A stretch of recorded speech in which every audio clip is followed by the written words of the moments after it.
Saúdo a todos com a paz do Senhor Jesus. Amém? Prazer enorme estar aqui com os irmãos. Amém, irmão? Acho que o coração está pequeno para tanta alegria.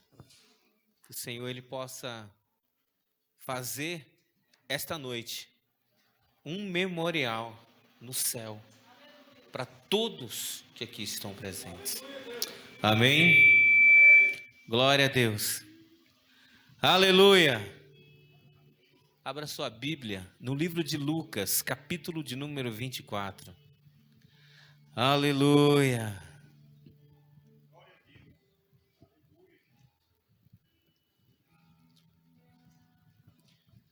Quantos estão felizes? Glória a Deus.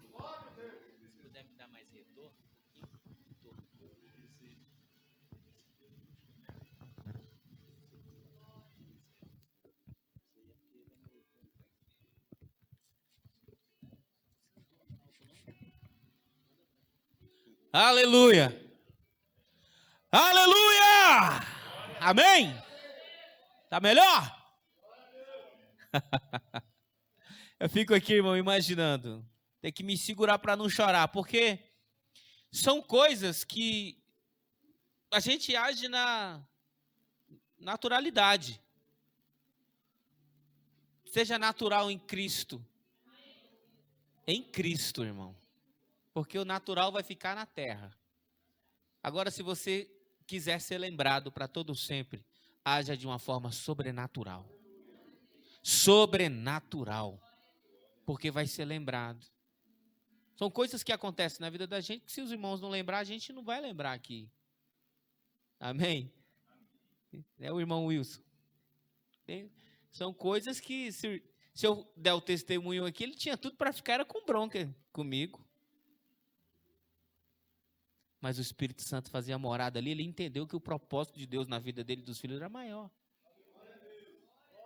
Não é verdade, irmão? Quando eu vi o pastor caçando o lugar, eu falei assim, opa, a minha bênção chegou. Porque tem pessoas que não enxergam que Deus ele coloca oportunidades em nossa frente para que nós sejamos abençoados. Eu falei, opa, é agora. É agora que eu pego a minha bênção. Fui lá e peguei o pastor pelo braço. Vem aqui, pastor, senta aqui. Amém? Seja assim, irmão.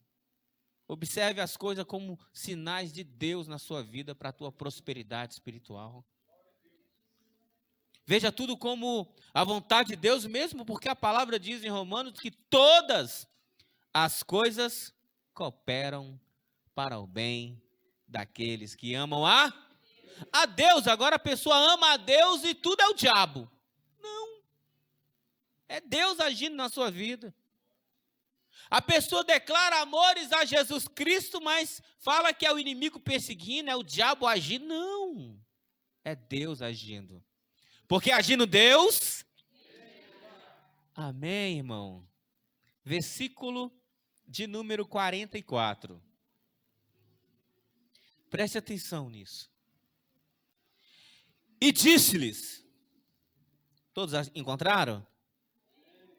E disse-lhes, foi isto que eu lhes falei, estando ainda convosco, que era necessário que se cumprisse tudo ao meu respeito, aquilo que está escrito na lei de Moisés, nos profetas e nos salmos. Então lhes abriu o entendimento para que pudessem compreender as Escrituras. E lhes disse, está escrito que o Cristo haveria de sofrer e ressuscitar dos mortos no terceiro dia, e que em seu nome se pregasse o arrependimento para perdão dos pecados a todas as nações, começando por Jerusalém. Vocês são testemunhas destas coisas. Eu lhes envio a promessa de meu Pai,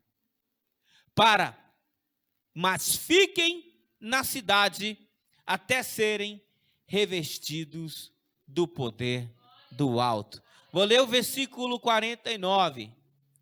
Eu lhes envio a promessa de meu Pai, mas fiquem na cidade, até serem revestidos do poder do alto.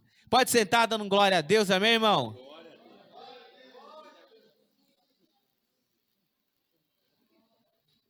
Amém? Irmãos, a palavra de Deus é maravilhosa. Preste atenção nisso. 12 homens, eles são chamados, escolhidos a dedo. Você sabe o que é isso, irmão? Ser escolhido a dedo? É na mente de Cristo, esse aqui não vai dar certo. Não vai. Mas esse aqui vai. Esse não. Algo parecido como vai ser naquele grande dia do grande julgamento. Que ele disse que irá separar o bode das ovelhas. Ele escolhendo a dedo, igreja. Escolhendo Pedro, Tiago, João, Bartolomeu, um por um. Mas ele chega até um certo homem que diz para ele assim, ó: Senhor, eu irei contigo aonde quer que tu fores. Eu vou com o Senhor aonde o Senhor for. Jesus olha para ele como Deus entre os homens, ele diz: em seu interior, vai não. Não vai não. Olha, filho, as aves dos céus têm os seus ninhos, as raposas têm os seus covis, mas o Filho do Homem não tem nem aonde reclinar a sua cabeça. Você sabe o que Jesus está falando com isso, igreja? Ele está falando que não basta simplesmente querer, não basta simplesmente almejar, não basta simplesmente desejar, é preciso ser chamado, é preciso ser escolhido, é preciso ter uma promessa sobre a sua vida. É preciso ter esses requisitos. Na mesma ocasião, Jesus olha para o lado e fala para o homem que estava do lado: quanto a ti, segue-me.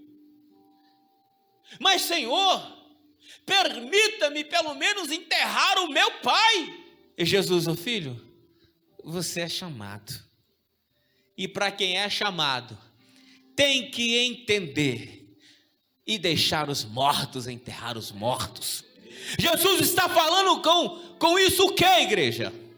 Ele está falando que a partir do momento que você entende que você é chamado, que você entende e reconhece a voz do teu pastor, ele está dizendo: deixa o mundo tratar com o mundo. Não se meta mais com as coisas do mundo, porque você está sendo chamado, igreja. Está assim de crente, sem chamado. Mas como assim, pastor? Está assim de crente, perdido dentro das igrejas, sem saber qual é a sua posição, sem saber para que foi chamado, vamos colocar assim, melhor dizendo. Jesus, ele continua escolhendo os seus discípulos, mas os seus discípulos, eles começam a ver coisas tremendas, igreja, coisas altas.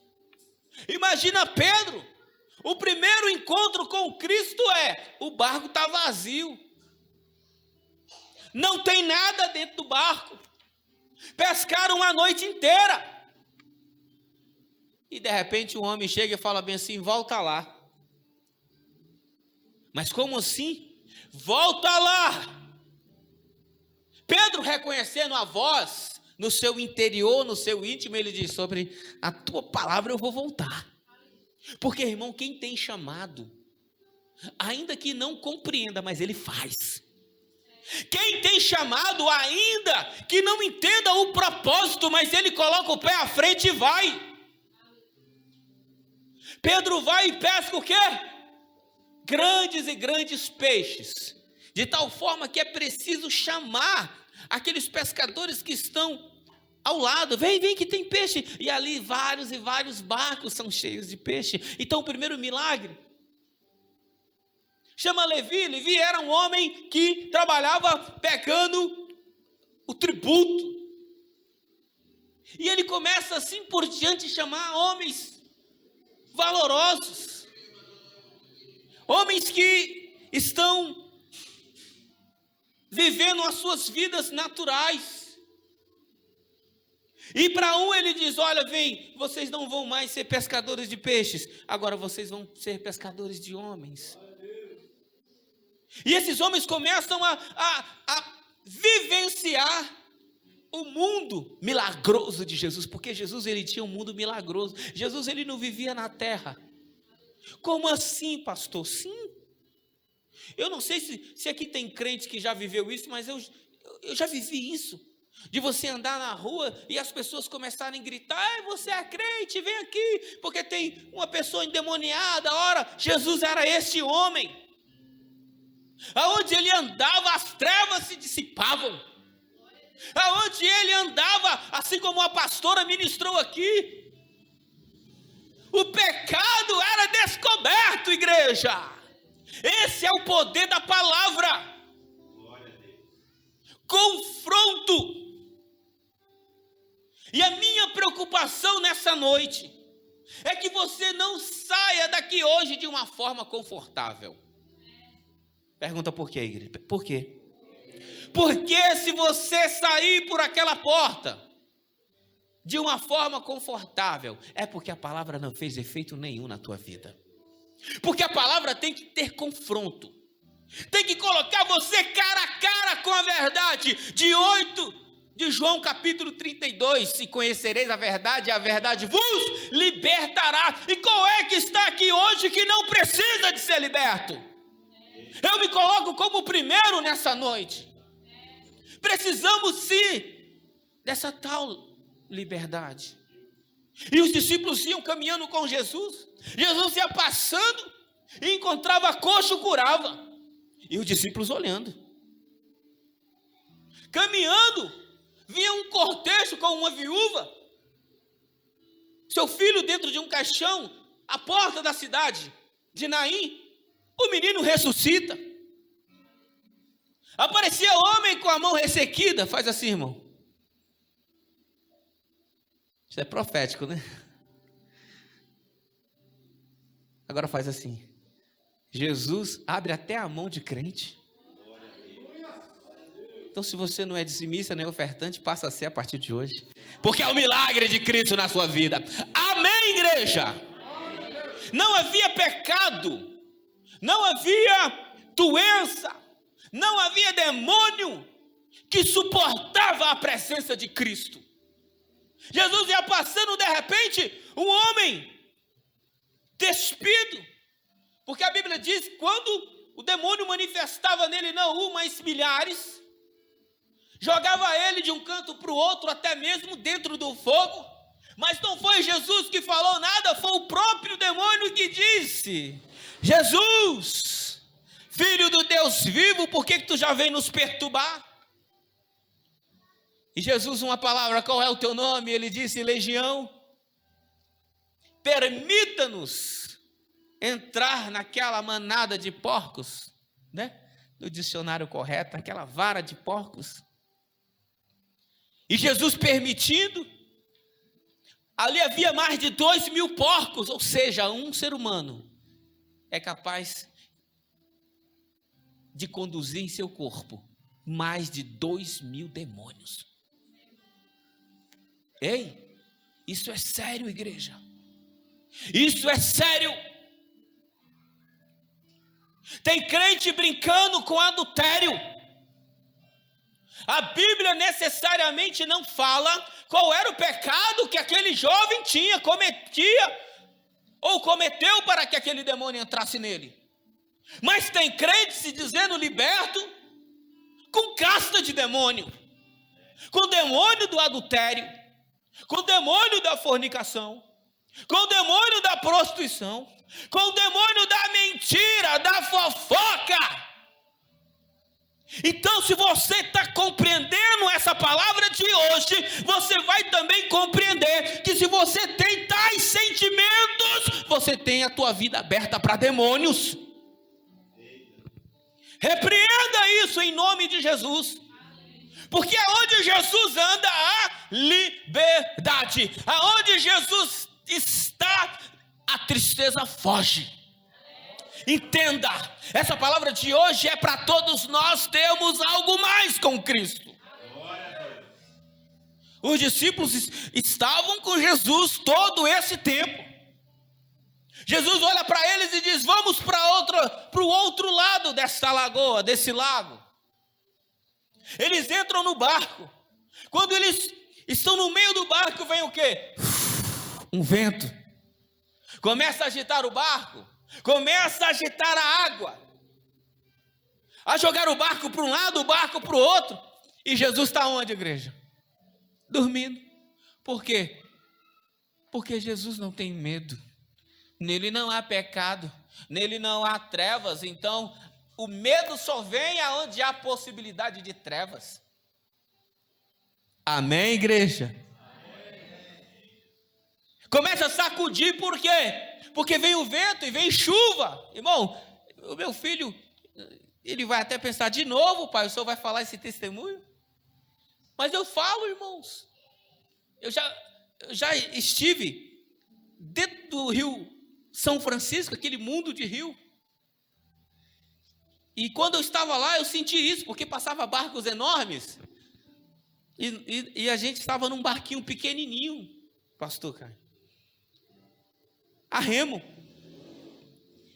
E quando aqueles barcos grandes passavam, vinha aquelas ondas pequenas. Tem um nome, mas eu não vou usar falar, que acho que eu vou falar errado.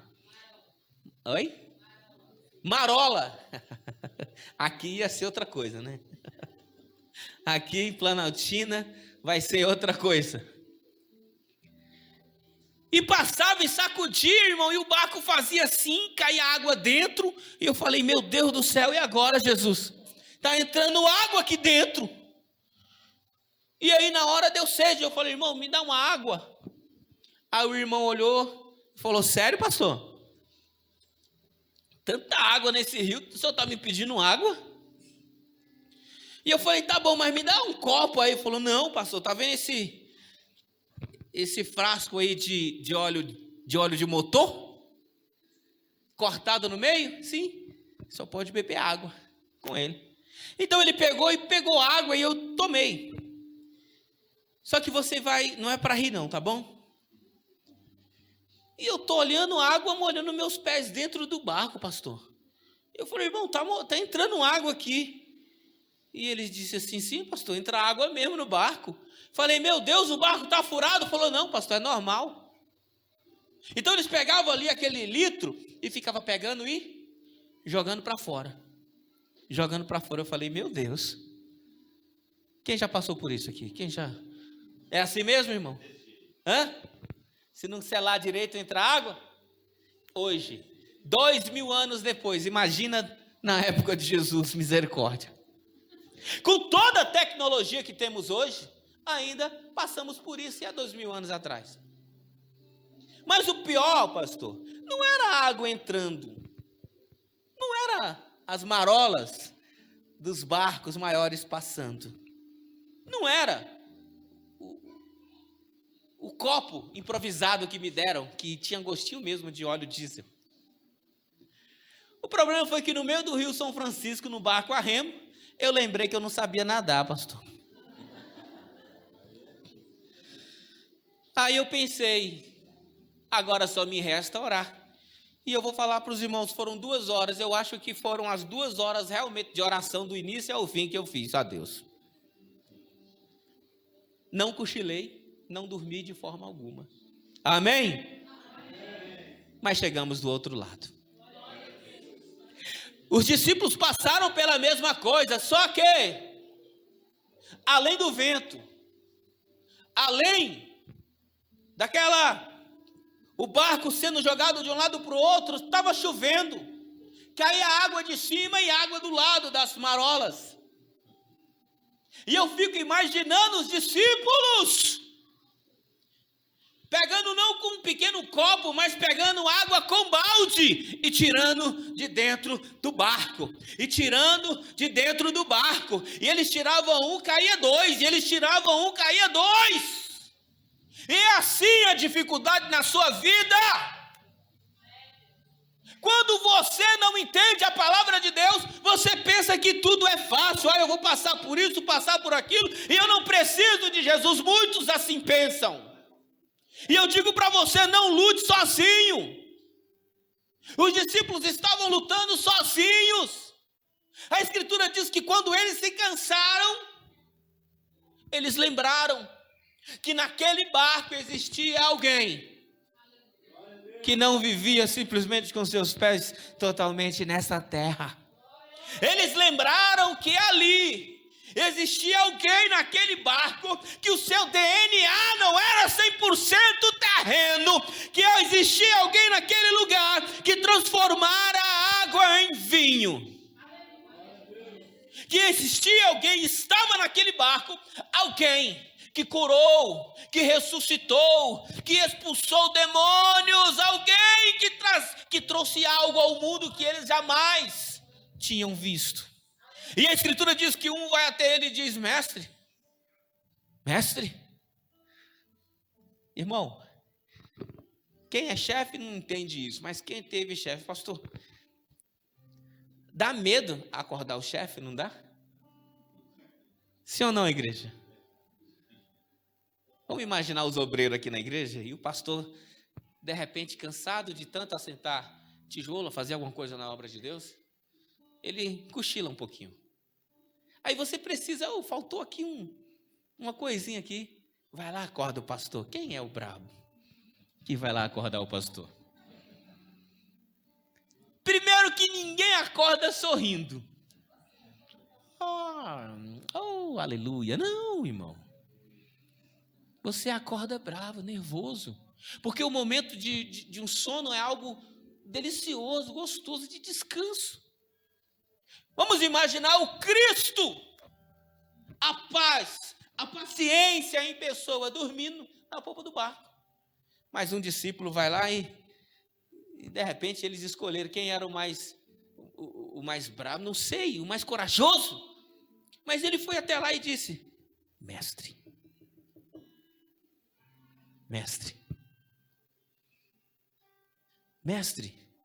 mas Jesus acorda, e diferente de nós, pronto a ajudar. E ele diz: pois não, mestre, o senhor não está nem aí para a nossa vida, senhor. O barco está quase afundando e o senhor está aí dormindo. Jesus olha e fala: homens de pequena fé. Ele só levanta a mão e diz: aquieta-te, mar. Aquieta-te, vento. E a Bíblia nos ensina que naquela mesma hora houve bonança naquele lugar. O que eu quero dizer para você, meu irmão: não lute sozinho, não lute sozinho, não lute sozinho. Para de ficar tirando água desse barco sozinho. Acorde na tua vida, desperte na tua história aquele que tem todo o poder.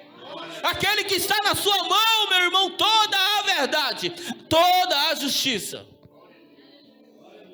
Os discípulos estavam com ele. Por que eles tiveram que passar por isso, irmão? Porque a pior coisa do mundo é você viver uma vida inteira dentro da igreja sem ter um milagre na tua vida para contar.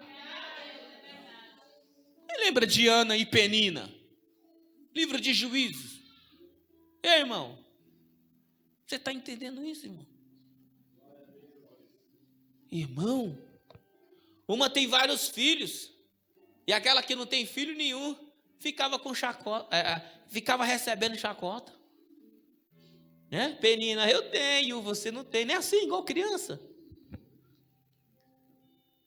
E Ana chorava, assim como os discípulos. Os discípulos viram pessoas sendo ressuscitadas. Os discípulos viram pessoas sendo curadas, demônios sendo expulsos, e tantas outras maravilhas, mas eles mesmos não tinham milagre nenhum para contar. Mas Jesus, no momento certo, provou para eles um milagre na vida deles. Fala pro irmão aí do teu lado assim, ó. Se o teu milagre não aconteceu até hoje, se prepara, porque Ele é Deus de promessa.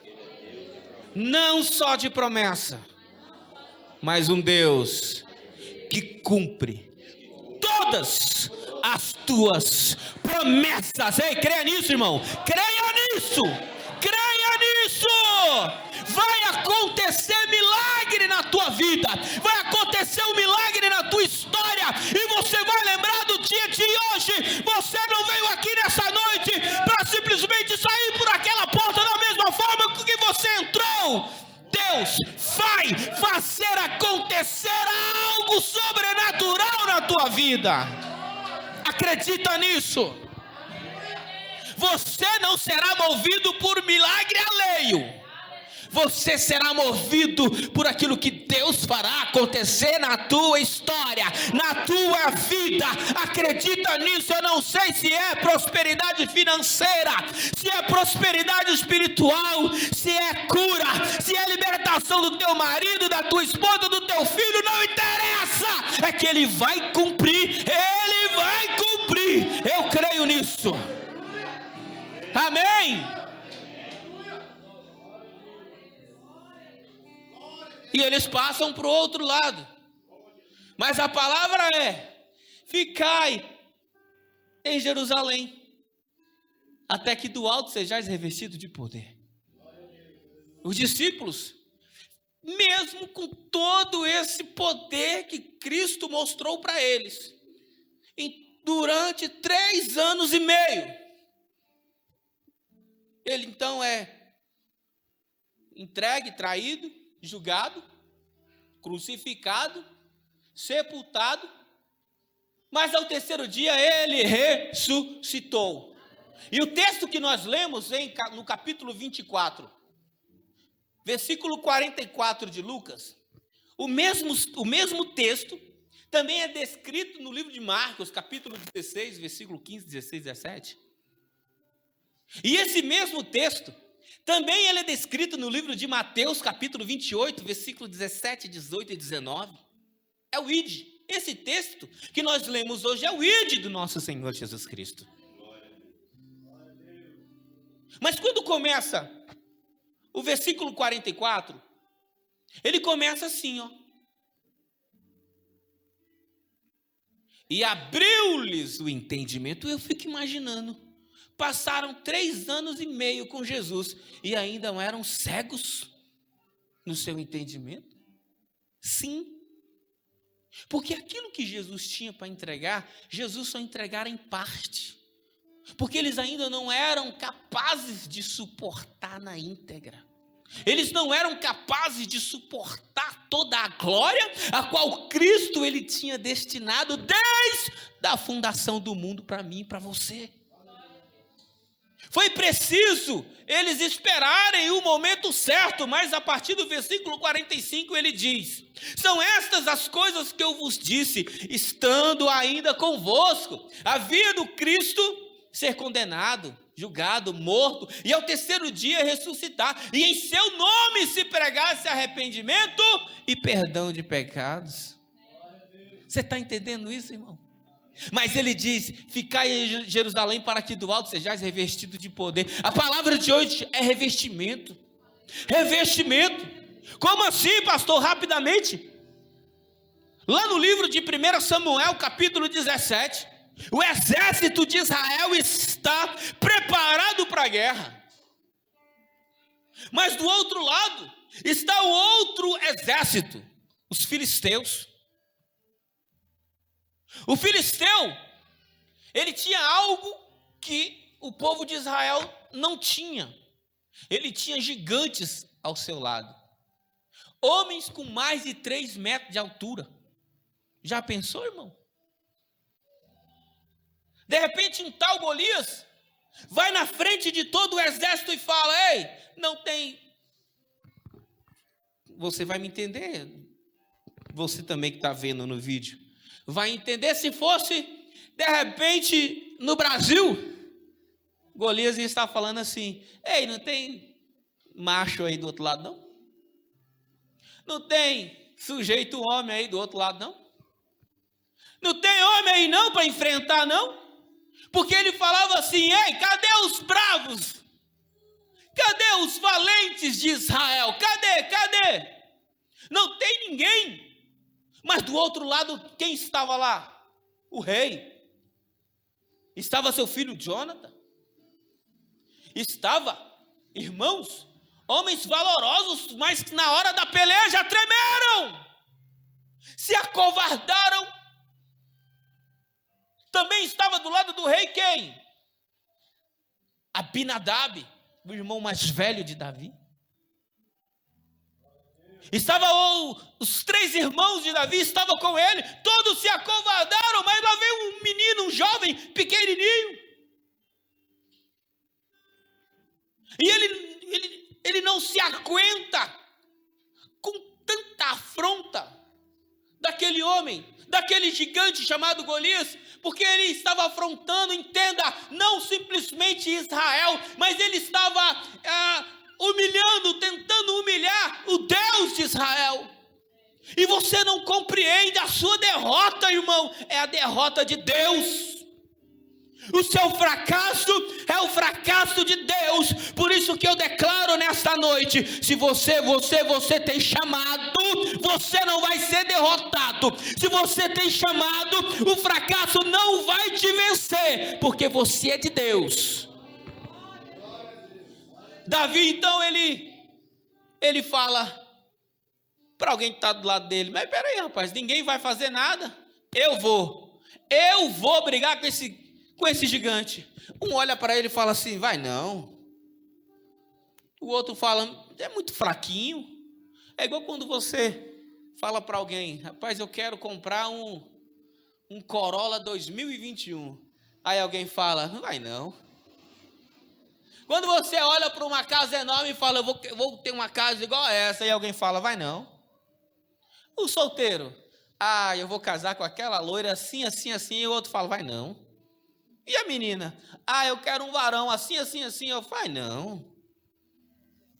Porque as pessoas que estão, irmão, não leve isso para o lado pessoal. Estou falando que nem todo mundo é invejoso, mas 90% das pessoas que estão do teu lado, fora da igreja, quer a tua derrota, quer o seu fracasso. Está olhando para você, mas quer ver você na ruína, na sarjeta, na escola, no trabalho, lá na tua família. Você está entendendo? Até mesmo dentro da igreja você não está imune a isso. Por isso que você tem que ser revestido do poder em nome de Jesus. Davi então fala. E você sabe como é fofoca? Alguém ouviu? Tem um cabeçudo lá no arraial lá que está dizendo que vai enfrentar o gigante. E o rei então, covarde, número 1, fala: então traz ele aqui. Porque Davi tinha ouvido, igreja, que o homem que enfrentasse Golias ia casar com Mical, filha do rei. E também a família dele nunca mais iria precisar pagar tributo, imposto. E Davi: eu quero esse negócio aí, eu estou solteiro. Amém? Estou solteiro, vou casar e não vou precisar pagar tributo. No Brasil, 5 meses que a gente trabalha para pagar imposto. Então, se fosse no Brasil hoje, a gente ia ganhar 5 meses a mais de salário.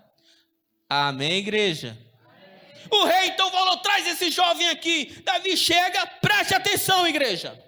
Davi chega até o rei e Davi fala: eu vou lutar contra esse incircunciso. O rei fala: vai não, filho, você é pequeno demais, é fraco. Aquele homem, olha só, aquele homem, ele nasceu, cresceu para a guerra. Você é franzino. Davi falou: meu rei, né? Ele não era baiano não, mas ele falou: meu rei, você não sabe de nada, meu rei. Esse corpinho franzino aqui já matou leão, aleluia! Esse corpinho franzino aqui já matou urso, meu rei! E o rei falou: então se você quer ir, você vai. Mas espere aí, vai lá e pega o que, igreja? A armadura dele. e coloca na cabeça de Davi. O capacete começa a rodar de tão grande que é. Vai lá e pega o quê? A armadura peitoral e coloca em Davi. Davi fica lá dentro balançando. Caneleira. Você sabe como é que Davi começou a andar, igreja? Assim, ó. Sabe por quê? E isso é profético, igreja. Tem gente que jejuma, ora, tem gente que evangeliza, tem gente que ora, pessoas são curadas e querem que a mesma unção que esteja nele esteja em você, e é uma cobrança que você não entende, porque a armadura que Deus deu é para ele, não para você.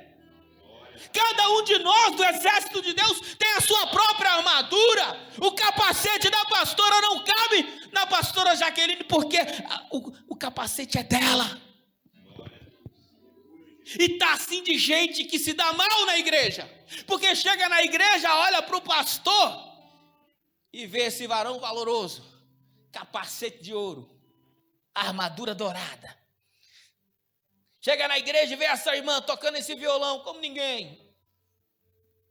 Chega aqui e vê o irmão ministrando aqui os aparelhos. E começa a querer, eu quero o lugar desse irmão. Eu quero o lugar dessa irmã. E Deus vai e entrega. Aí ela começa o quê? A cair, porque não suporta o peso. E não demora nada, sai da igreja em pecado, porque desejou aquilo que não era dele, ficou pesado. Entenda isso, igreja. Peça a Deus aquilo que ele tem para a tua vida, que você será bem sucedido, bem sucedida.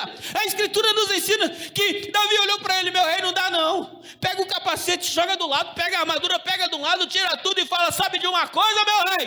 Eu vou em nome do Senhor. Pega uma funda, 5 pedrinhas, vai de caminho de Golias. E ele gira. E o gigante olha para ele e fala: por acaso eu sou um cachorro? Um bicho?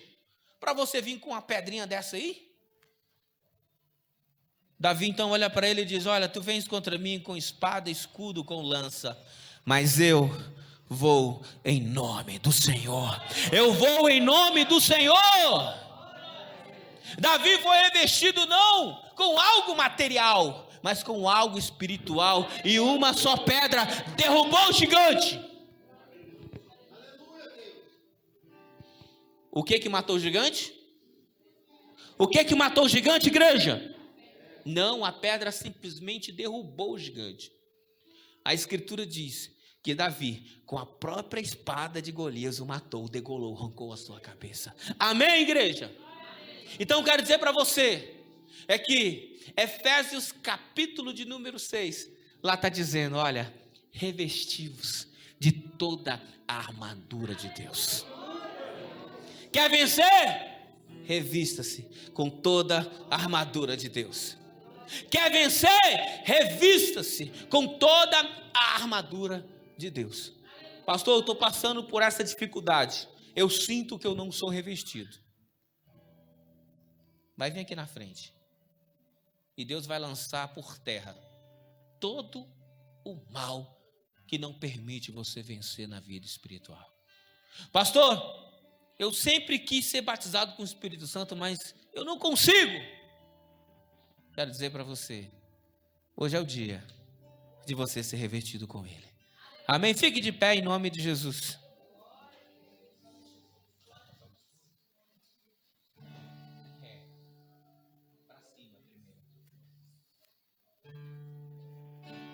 Por toda a minha